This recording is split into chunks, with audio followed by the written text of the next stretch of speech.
Hello everyone. Today we'll be revising the module 4 of Computer Communication Network.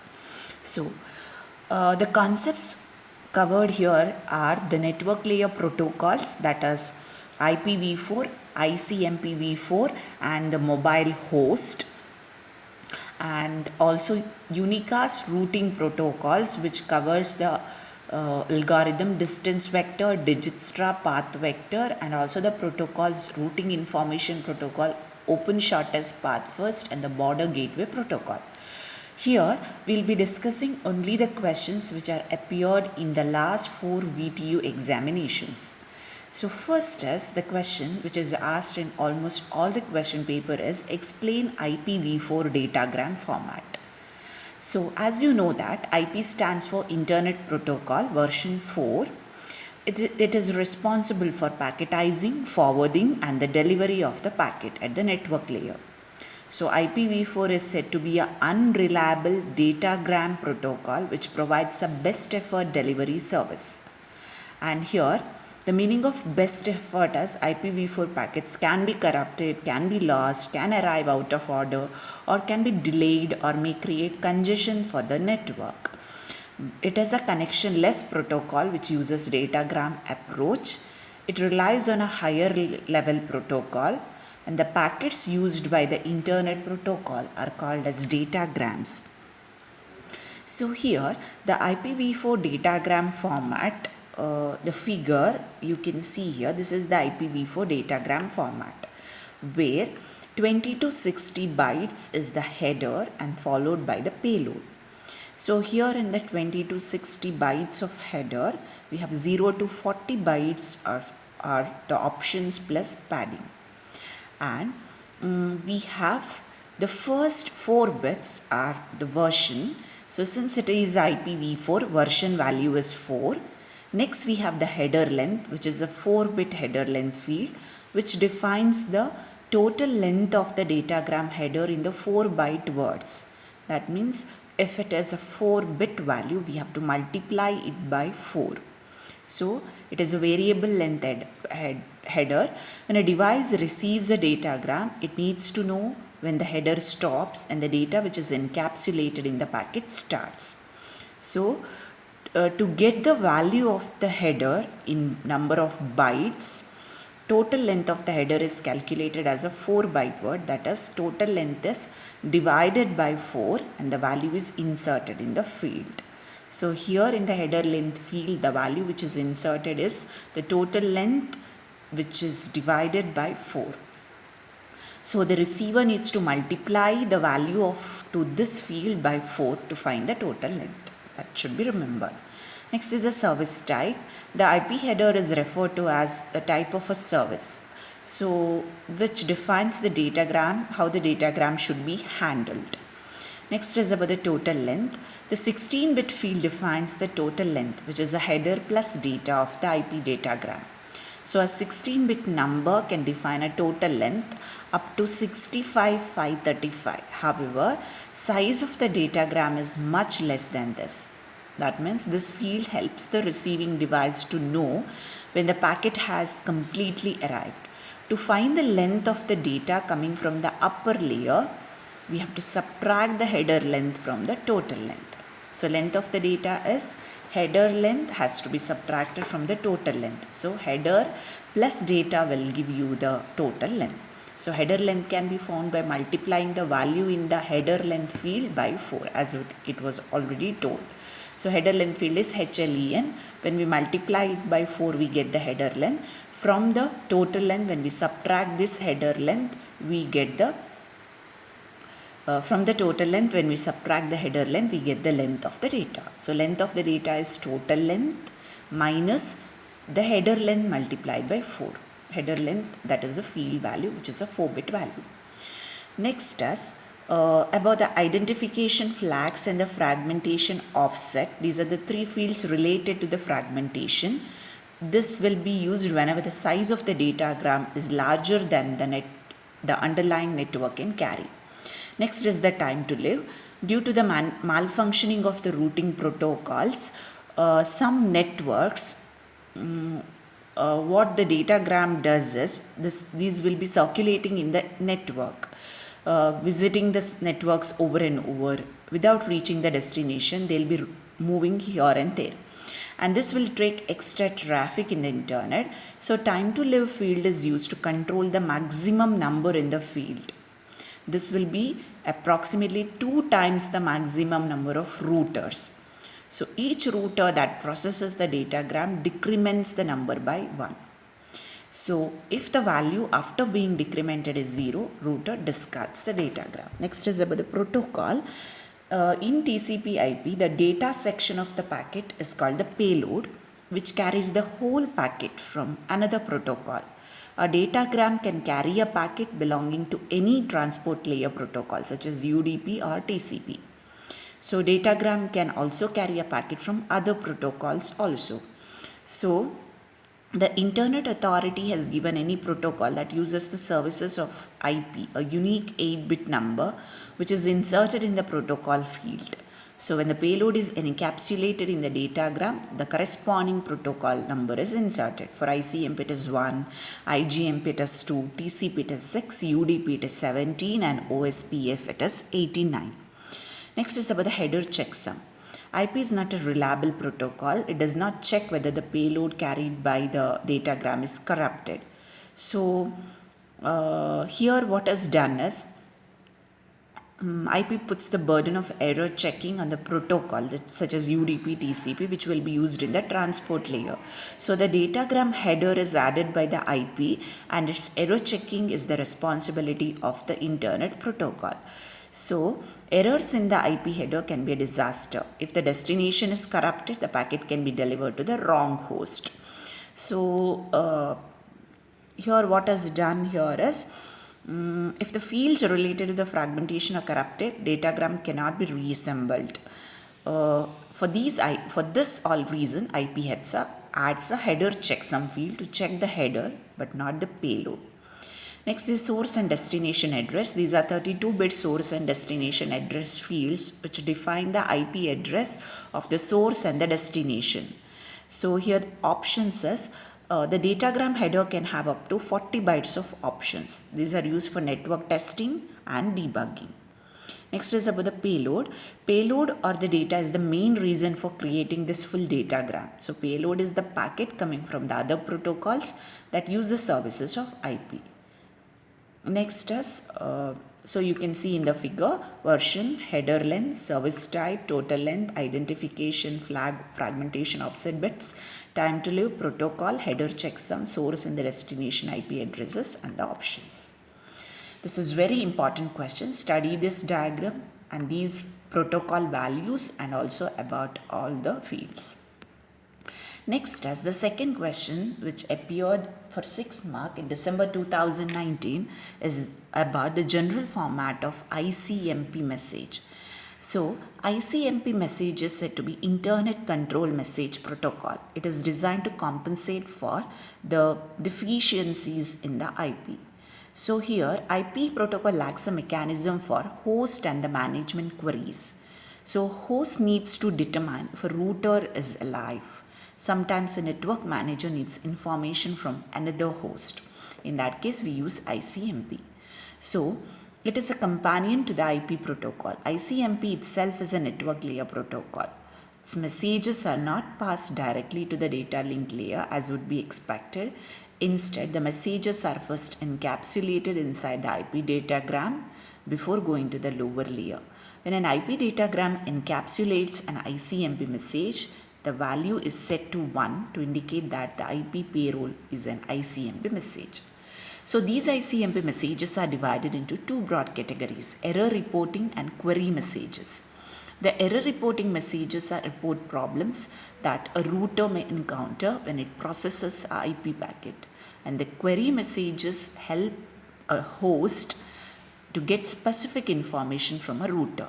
For example, nodes can discover their neighbors. Also, hosts can learn about the routers. Routers can help a node, all that.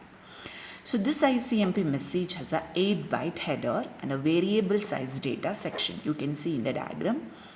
So general format of the header is different for each type. First 4 bytes will be common. You can see in the figure, first field is ICMP type, then is the defines the type of the message, then we have a code field, specifies the reason for a particular message type. And the last is the checksum field. The rest of the header is specific for each message type. So here the data section carries the information for finding the original packet. In query messages, data section carries extra information based on the type of query. So no ICMP error message will be generated in response to a datagram carrying ICMP error message. No ICMP error message will be generated for a fragmented datagram, that is not the first datagram, and also no ICMP will be generated for a datagram having a multicast address, and also it will not be generated having a special address. These are the error reporting messages and also about the query messages, which are two types. Error reporting messages are destination unreachable, source quench, redirection message, parameter problem, which were already discussed during the class hours. So destination unreachable message defines the type of error message, reason why a datagram has not reached the destination. For example, something like if when we are using HTTP to access the web page but the server is down, then that destination host is not reachable message will be created and which will be sent back to that source. Source quench is also informs the sender that network has encountered congestion. Redirection message is used when the source uses a wrong router to send out its message. So router redirects the message to the appropriate router. Next is the parameter problem can be sent when there is a problem in the header of the datagram. Query messages are, we have echo request reply, timestamp request, timestamp reply. These are the query messages which can be used independently. So query message needs to be encapsulated in a datagram. These are used to test the liveliness of the host or router, find the one-way or the round-trip time for an IP datagram, or even finds out whether the clocks are synchronized. So these come in pair, request and reply. Echo will be used by host or router to test the liveliness of the another host or router. So host or router sends a echo request to another host or router. If the latter is alive, it responds with the echo reply message. Next is about the application is in the ping, trace route, all that. These are the debugging tools. Next is the timestamp request and reply. These are used to find the round trip between the two devices or to check whether the clocks are synchronized, all that. Next is about the question which is mostly appeared is about the mobile host. What are the two address approach used in mobile host, and also the what is the significance of home agent and the foreign agent. So as we know that mobile host is extension of the IP protocol, that is the internet protocol, which allows mobile computers to be connected to the internet at any location wherever the connection is possible. So the main problem in providing mobile communication is addressing. So with respect to the addresses, we have stationary host and the mobile host now. Stationary hosts are stationary attached to one specific network. So router uses the IP address to route the IP datagram. So this has got a prefix and the suffix. So prefix associates a host with the network. And also about the mobile host moves from one network to the another. Here the IP addressing structure needs to be modified. So to modify that, we'll be using changing the address, which is a solution. Here the host uses DHCP, which is Dynamic Host Configuration Protocol, to obtain a new address to associate it with the new network. So here the approach that is more feasible is the use of two address. Host has its original address called home address and a temporary address called care of address. So this home address is a permanent. It associates the host with the home network, and the network that is the permanent home of the host. The care of address is the temporary one. So when a host moves from one network to the another, the care of address changes and it will be associated with the foreign network. You can see in the figure here, care of address with respect to the foreign network and the home network, it will be the home address. Next is with respect to the agents. We have home agent and the foreign agent. The question usually will be asked, what is the significance of home agent and the foreign agent? So, with respect to the home and the foreign agent, we have home agent is the router attached to the home network of the mobile host, and home agent receives the packet and sends it to the foreign agent.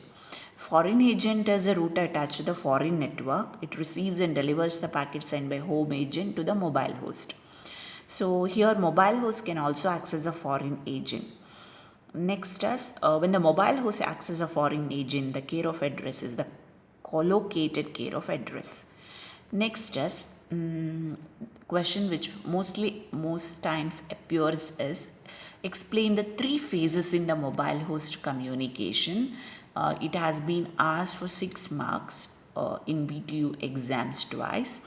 So the three phases are, one is the agent discovery, agent advertisement. With respect to the phases, first we have the agent discovery, then is the agent registration, then is the data transfer. So first is the agent discovery, where there are two sub phases, which is with respect to the agent advertisement and agent solicitation. So which was discussed in the regular class. Agent advertisement, using the ICMP router advertisement, it will be done to the packet if it acts as an agent. So this is about the advertisement message, and this is a format, and also these are the steps: agent solicitation, home agent sends agent advertisement, similarly agent solicitation, agent advertisement between the home agent and the mobile host, foreign agent and the mobile host, then the registration request, then it gets a reply, and finally the data transfer. So agent solicitation will be giving you the assistance. So here we have a registration, request and reply, and the fields are, these are the fields which we have already discussed and described, which you have to remember. And also about the data transfer. After agent discovery registration, mobile host communicates with the remote host. So you can see the communication here, 1, 2, 3 and 4. This is the data transmission. So from remote host to home agent to foreign agent, then from foreign agent to mobile host, and from mobile host to remote host. So first it will be from a remote host to the home agent. First the message will be sent. So when a remote host wants to send a packet to the mobile host, it uses the address of the source address and the home address of the mobile host as a destination. Next, from home agent to the foreign agent, it is the second step. Next is from foreign agent to the mobile host, and finally from mobile host to the remote host. Next question, which is appeared in almost all the question papers of July 2018, December as well as July 2019 for 8 marks, and which is very important topic, and even in the lab it has been discussed. What is distance vector routing using a Bellman-Ford algorithm? So distance vector routing uses the goal we discussed in the introduction to find the best route.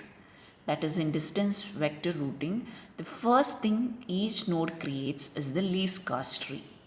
So here you need to know about the Bellman-Ford equation, which is used to and the concept of distance vectors also. So distance vector routing is the famous heart as the famous Bellman-Ford equation. This is used to find the least cost between the source node and the destination node through the intermediate nodes. So dxy, it will be the minimum of cxa plus day, cxb plus dby, cxc plus dcy. And graphical idea behind the Bellman-Ford equation, updating the paths.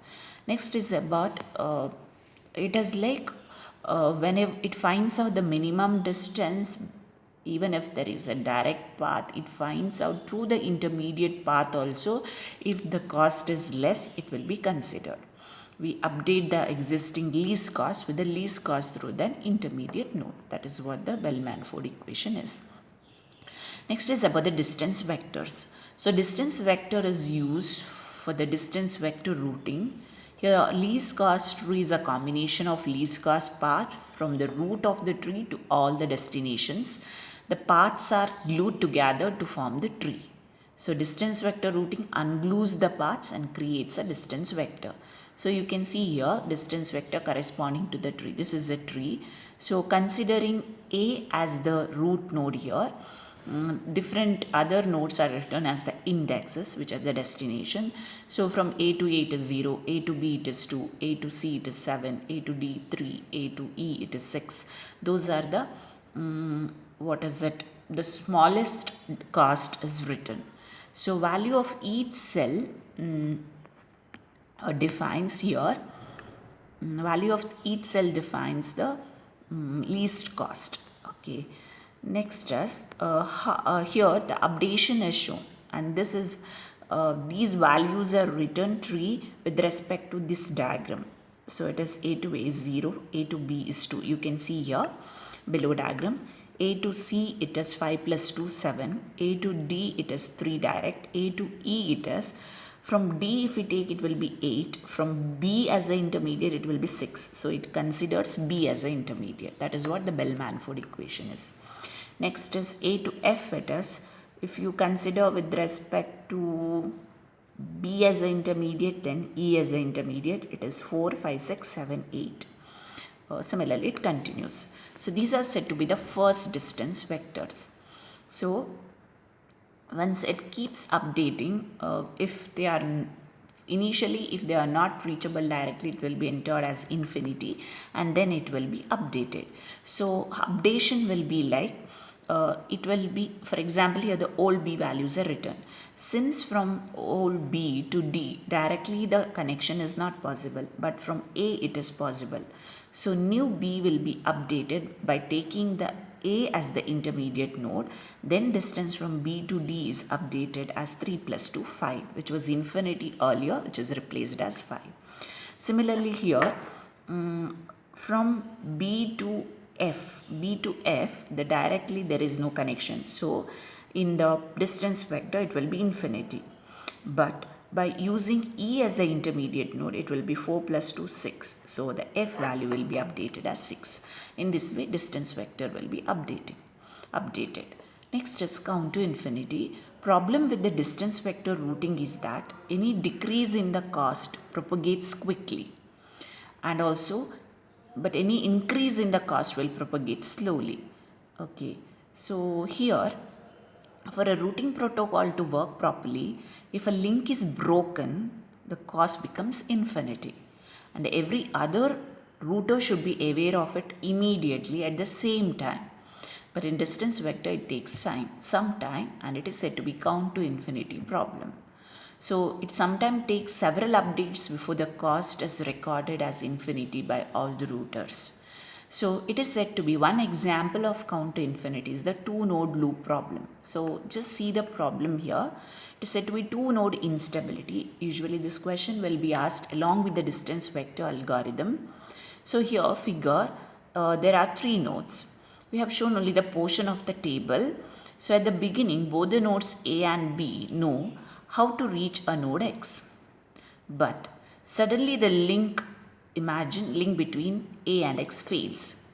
Node A changes the table. If A can send the table to B immediately, it will be fine.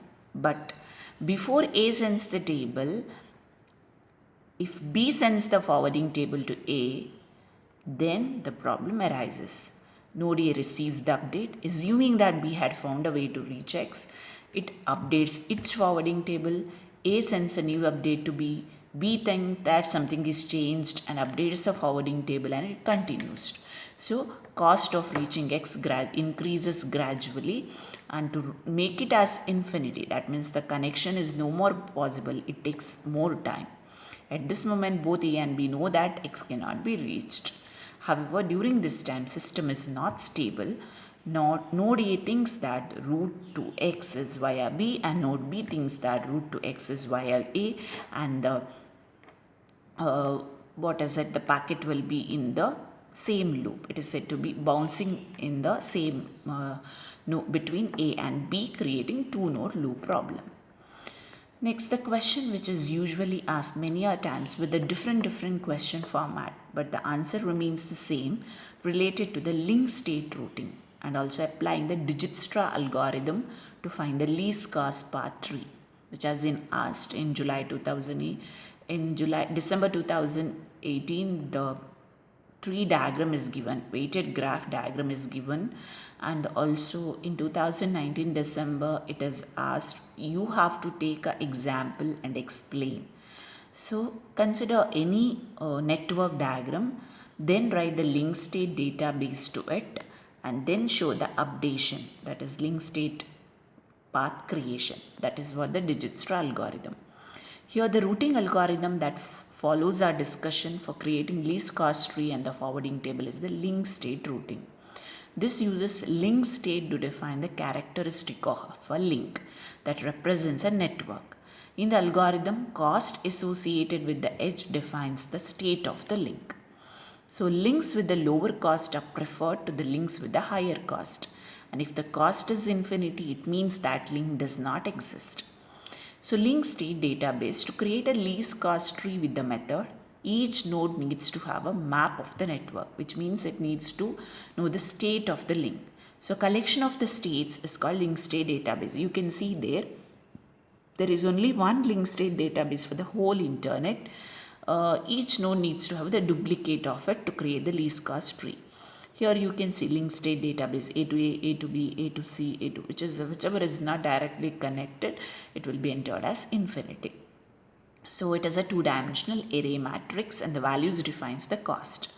So to create a link state database about the whole internet, it will be using a process known as flooding. So node sends greeting messages to the immediate neighbor, collects the information, identity of the node, cost, all that. This is said to be the link state packet. This will be LSP, which will be sent out. When node receives this from one of the interface, it compares with the copy which it has already. If the newly arrived is older than the one it has, it discards it. If it is newer or the first one receives, node discards the old link state packet and keeps the received one. It then sends a copy and it will be continued. You can see here with respect to B, the immediate neighbor cost is entered. So after receiving all the link state packets, each node creates a link state database, which will be shown here. And it will be sent out by each node to build the link state database. And the formation of the least cost tree is also to create that least cost tree, it uses shared link state database. Each node runs the Dijkstra algorithm using the following step. That is, node chooses as a root of the tree, creates a tree with a single node, and then sets the total cost, which can be shown with a separate diagram. Then the node selects one node among the all nodes not in the tree which is closest to the roots and adds this to the tree, and this process continued. Next, just explain the border gateway protocol with the need diagram. So this question is asked for 6 marks. So border gateway protocol, as it was discussed, to know about the border gateway protocol, you need to be knowing about the earlier protocol, that is routing information protocol. Both are combined here. So this is an example with the 4 autonomous system, which is AS2, AS3 and AS4. These are the stub autonomous systems. AS1 is a transient one. Already you have studied about what is transient and what are stub. Stub will be the end ones. Transient will have the branches. So data exchange between should pass through AS1 now.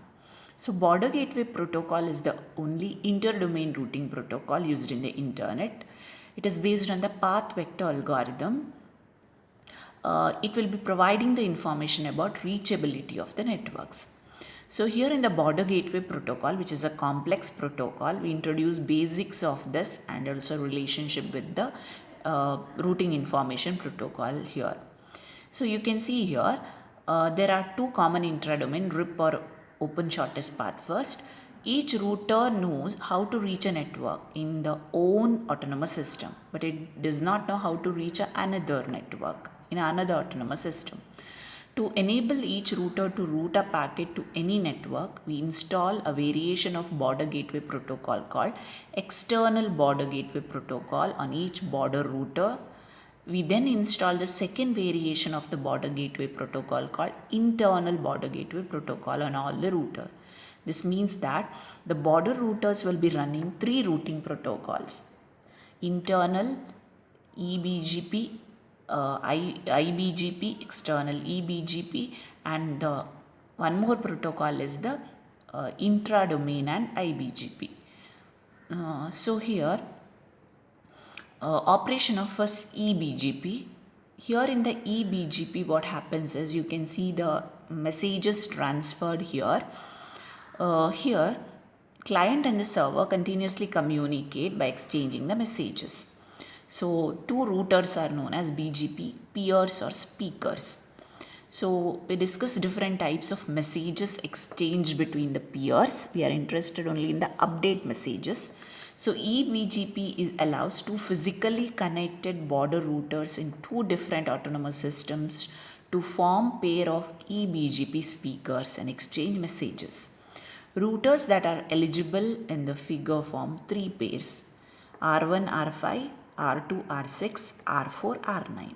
So these are, you can see here, router R1 to R5 is one pair, router R2 to R6, which is the other pair with the autonomous system 3, and R4 to R9 with the autonomous system 4.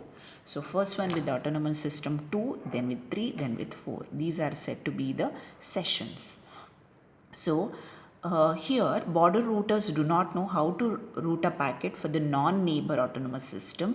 R5 does not know how to route a packet for the network in AS3, AS4. So routers R6 and R9 also are in the same situation. So none of the non-border routers know how to route a packet destined for any network in other autonomous system. So in order to address this problem, we need to allow all pair of routers to run internal border gateway protocol, which is internal BGP. It is similar to eBGP, but it creates a session between the possible pair of router inside the autonomous system.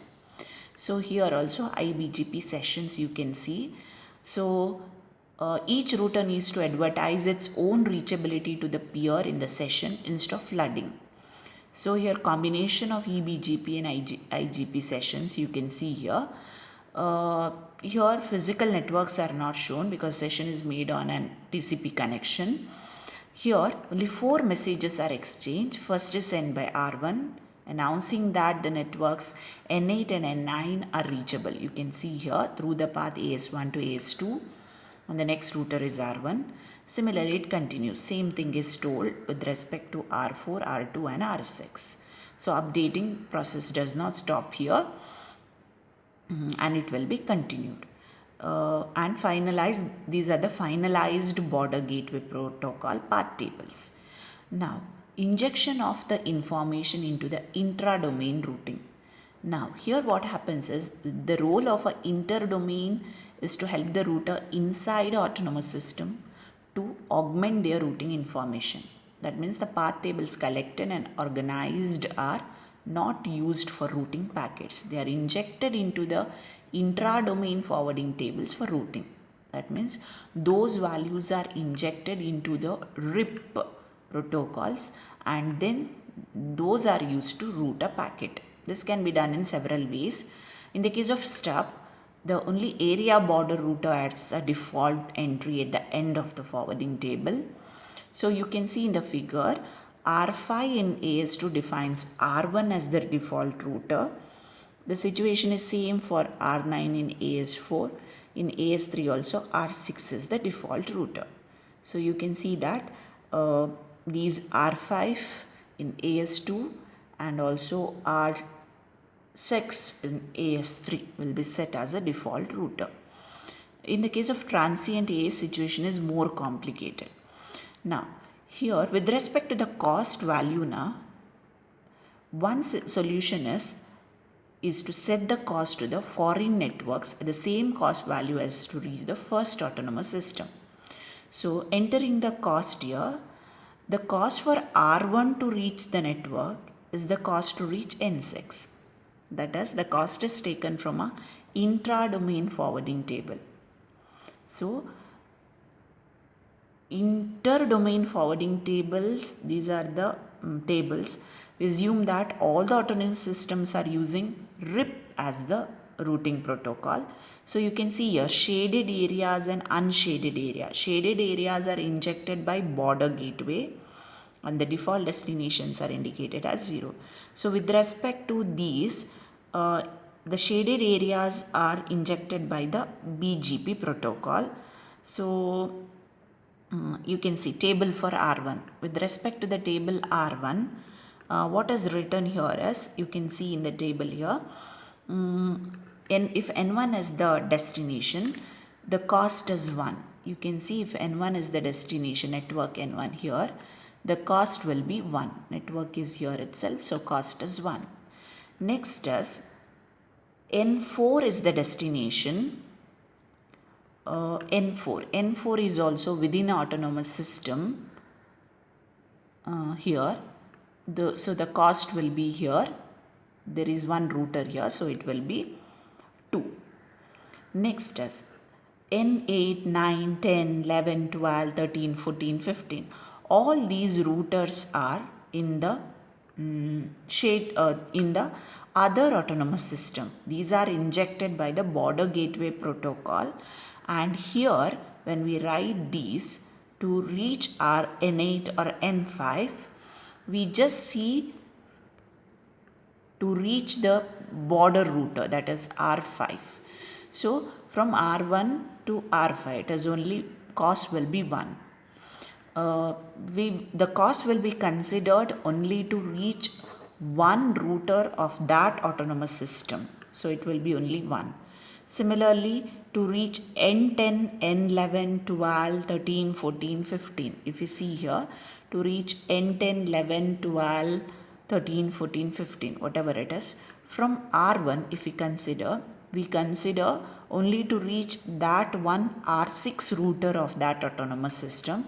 So it is R1 to R2, R2 to R6. So 2. Similarly, R1 to R4, R4 to R9, it is 2. So the path will be 2. That is using the border gateway protocol. So to reach the network within the autonomous system, we use routing information protocol, where to N1 it is 1, to reach to N4 it is 2.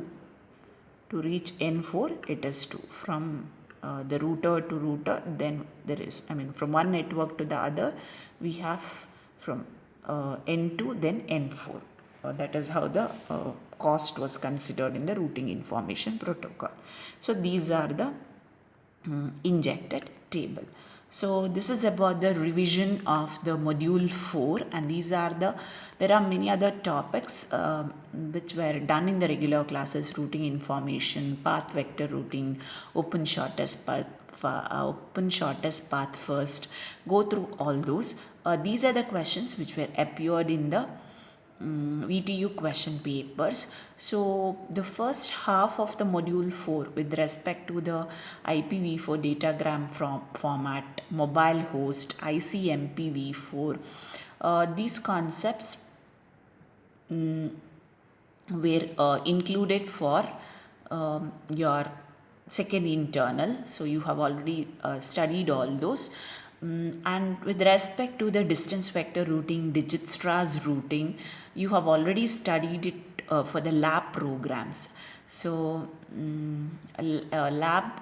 for those concepts, the program was written. So just go through these once again with respect to the network layer protocol as well as the unicast routing protocol. In the next class, we'll be continuing with the module 5 revision. Thank you.